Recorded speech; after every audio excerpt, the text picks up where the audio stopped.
फेरि नयाँ आइपिओ आएको छ, तर यो चाहिँ कुनै कम्पनीको आइपिओ भने होइन है।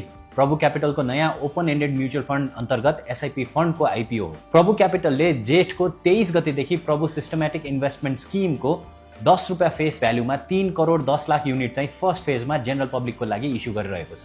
यो चाहिँ अहिले मेरो शेयरबाट सजिलै एप्लाई गर्न सकिन्छ है। मिनिमममा 100 युनिट्स अर्थात् 1000 रुपियाँबाट यो फन्डमा आफ्नो एसआइपी सुरु गर्न मिलिहाल्यो। अब मार्केटमा भने टोटल 9 वटा क्यापिटलको आफ्नै एसआइपी स्किम चाहिँ हुने भयो यो स्किम आइसकेपछि। यो फन्डको अहिले 7 बाट अप्रुभड इनिशियल फन्ड साइज चाहिँ 40 करोडको रहेको छ, जुन चाहिँ धेरैले एसआइपी कन्टिन्यू गर्दै जाँदाखेरि बढ्दै जाने अभियस हो। जसमा सीड क्यापिटलको रूपमा 7.5% चाहिँ फन्ड स्पोन्सर प्रभु बैंक र 7.5% अर्को फन्ड म्यानेजर प्रभु क्यापिटल आफैको रहेको छ।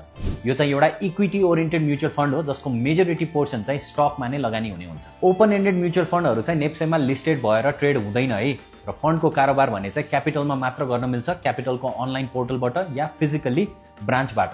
र यस्तो ओपन एन्डेड म्युचुअल फन्डको कारोबार चाहिँ फन्डको एनएभीमा नै हुने हुन्छ। त्यसैले यस्तो सिपमा लगानी गर्दाखेरि फन्ड म्यानेजरले पास्टमा म्यानेज गरेको फन्डहरूको एनएभी र त्यसको रिटर्न चाहिँ कसरी मेन्टेन गरेको थियो भनेर हेरेर बल्ल चाहिँ लगानी गर्नुपर्ने हुन्छ। सो फन्ड म्यानेजरको हिस्ट्री हेर्ने हो भने प्रभु क्यापिटलबाट अहिले प्रभु स्मार्ट फन्ड र प्रभु सेलेक्ट फन्ड गरेर दुईटा क्लोज एन्डेड म्युचुअल फन्ड सञ्चालनमा रहेको छ। यो दुईटै म्युचुअल फन्डको लास्ट मन्थको एनएभीलाई हेर्ने हो भने प्रभु स्मार्ट फन्डको 12.46 र प्रभु सेलेक्ट फन्डको 12.36 रहेको छ। प्रभु सेलेक्ट फन्ड चाहिँ सञ्चालनमा आएको 3.9 इयर्स भयो र यसको कम्पाउन्डिङ रिटर्न हेर्ने हो भने 10.8% को रहेको छ।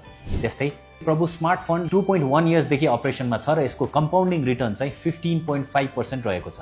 सो मार्केट यस्तो कन्डिसनमा हुँदाखेरि पनि एनएभी चाहिँ 10 भन्दा माथि नै रहेको र फन्ड हिस्ट्री हेर्दाखेरि पनि म्यानेजरले राम्रो रिटर्न दिइरहेको चाहिँ देख्न सकिन्छ, विच इज भेरी गुड। त्यस्तै गरेर यो फन्डको पनि फर्स्ट 5 इयर्सको प्रोजेक्सनलाई हेर्ने हो भने डिभिडेन्ड र क्यापिटल गेन दुवैबाट फर्स्ट इयरमा 12.11%, सेकेन्ड इयरमा 13.09, थर्डमा 12.24, फोर्थमा 14.55 र फिफ्थमा चाहिँ 15.23 गरेर टोटल रिटर्न जेनेरेट गर्ने टार्गेट रहेको छ। सो अलरेडी एसआइपी गरिराख्नु भएकै छ भने अर्को एउटा एसआइपी गर्न यता नि पोसिबिलिटी छ, र नयाँ सुरु गर्न चाहनुहुन्छ भने यो ओपन एन्डेड म्युचुअल फन्ड पनि एउटा राम्रो अप्सन हामी पब्लिकको लागि चाहिँ हुने देखिन्छ।